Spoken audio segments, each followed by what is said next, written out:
When we talk about boxing, we often celebrate the warriors with iron chins who can take a punch and keep on fighting. But today, we're going to dive into the other side of the spectrum, the fighters with glass chins. These are 8 boxers who were the most susceptible to getting knocked down or out. Let's get into it. First, let's break down what a glass chin really means. Essentially, a glass chin refers to a fighter who is easily knocked out or knocked down due to a lack of ability to absorb punches. It's not just about being hit hard, it's about how the body reacts to those hits. There are also fighters with what we call shaky chins. These fighters get wobbled by shots but can recover quickly and continue the match. However, some fighters unfortunately have both a shaky and a glass chin, which is a tough combination to overcome in the ring. Let's kick things off with Enzo Maccarinelli. Enzo's career is a classic case of a glass chin holding back a talented fighter. Despite having significant skills and power, his susceptibility to knockouts was his Achilles heel. Enzo had a promising career with a solid winning streak, but when he faced heavy hitters, his glass chin often spelled disaster. Against David Haye, it didn't take much for Haye to wobble and eventually finish him in the second round. Even when Enzo was comfortably ahead in fights, like his bout against Ola Afolabi, a single clean shot could derail his momentum entirely. This pattern repeated throughout his career, where he often looked good until his chin let him down. Next up is James Kirkland, a fighter known for his shaky chin. Kirkland's career is fascinating because he embodies both vulnerability and resilience. He was known for getting knocked down early in fights, but if he managed to recover, he turned into a relentless force. One of the most striking aspects of Kirkland's career was his partnership with trainer Ann Wolfe. Under her guidance, his conditioning was off the charts, just a strafing left hand, allowing him to recover from knockdowns and come back stronger. However, when Kirkland wasn't with Wolfe, his shaky chin became a glaring weakness, as seen in his fight against Nobuhiro Ishida, where he was stopped in the first round. Kirkland is a sitting duck for Ishida's right hand. There it is again. Andre Berto is another example of a fighter with a glass chin. Berto had a promising start to his career with a well-tailored matchmaking strategy that played to his strengths. However, his chin issues became evident as he faced tougher opponents.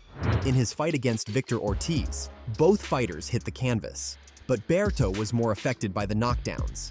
His inability to recover quickly meant that he couldn't maintain his offense, leading to a significant loss.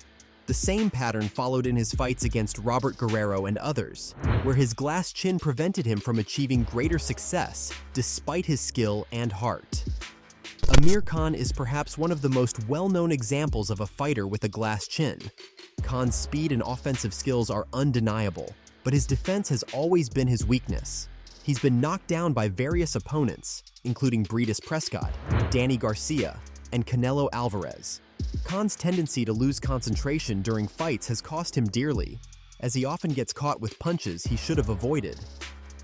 Moving on, let's talk about Frank Bruno. Bruno's career is a study in contrast. On one hand, he was a powerful heavyweight with an impressive physique and knockout power. On the other hand, his glass chin was a major vulnerability.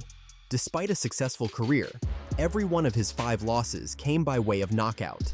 In his first loss against James Bone Crusher Smith, Bruno was ahead on points but got caught and couldn't recover. and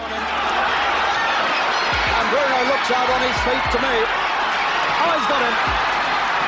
Oh, dear me, the end of the Bruno story. His fights against Tim Witherspoon and Lennox Lewis followed a similar pattern. Bruno would often start strong, but once his chin was tested, he couldn't withstand the onslaught. This fragility under pressure ultimately defined his career. Next, we have Tommy Morrison, another heavyweight known for his devastating power but fragile chin. Morrison's career was marked by thrilling highs and crushing lows. He possessed the punching power to turn a fight around in an instant, as seen in his victory over Razor Ruddock. However, his chin let him down in critical moments. His fight against Michael Bent is a prime example. Morrison was heavily favored but got knocked out in the first round, a defeat that derailed his career momentum. Similarly, His bout against Lennox Lewis ended in a brutal knockout, highlighting his inability to absorb punishment despite his offensive prowess. You get that sense.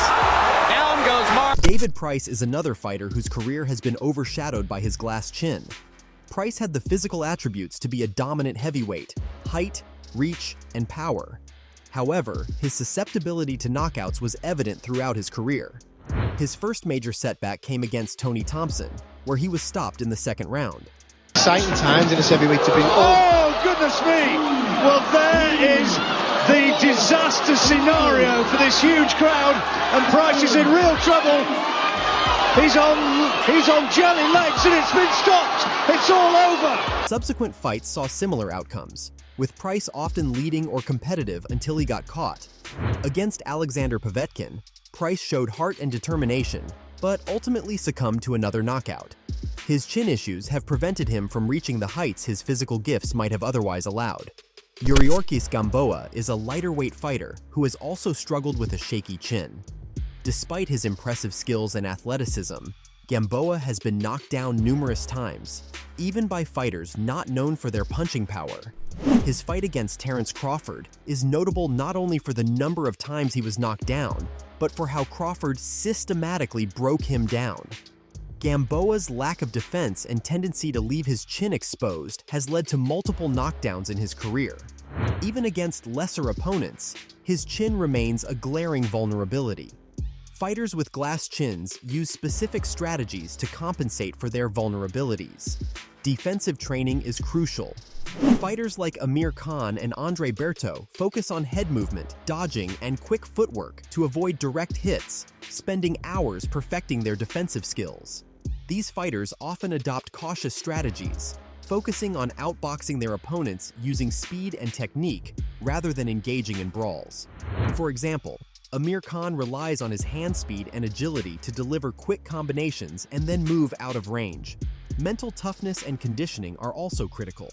Fighters with glass chins must develop the mental fortitude to handle the pressure of knowing one punch could end the fight. They work on staying calm and composed, which can be the difference between recovering and panicking. Conditioning helps them recover quickly from knockdowns and maintain their effectiveness.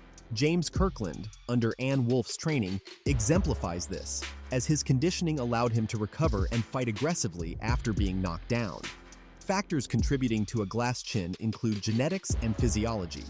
Some fighters naturally absorb punches better than others due to differences in bone structure, muscle density, and neurological responses. This can't be significantly improved through training. Poor defensive skills can also expose a glass chin, making head movement, a strong guard, and good footwork essential. Psychological factors play a role as well. Knowing you have a glass chin can affect a fighter's confidence and performance. Developing a strong mental game and building confidence through defensive training are crucial. In conclusion, having a glass chin doesn't mean a fighter can't succeed in boxing. Many have had successful careers by adopting smart strategies, focusing on strengths, and working tirelessly on defense and conditioning. With the right approach, it's possible to overcome even the most glaring weaknesses. If you enjoyed this video, then smash the like button and subscribe to my channel, and I'll see you in the next one.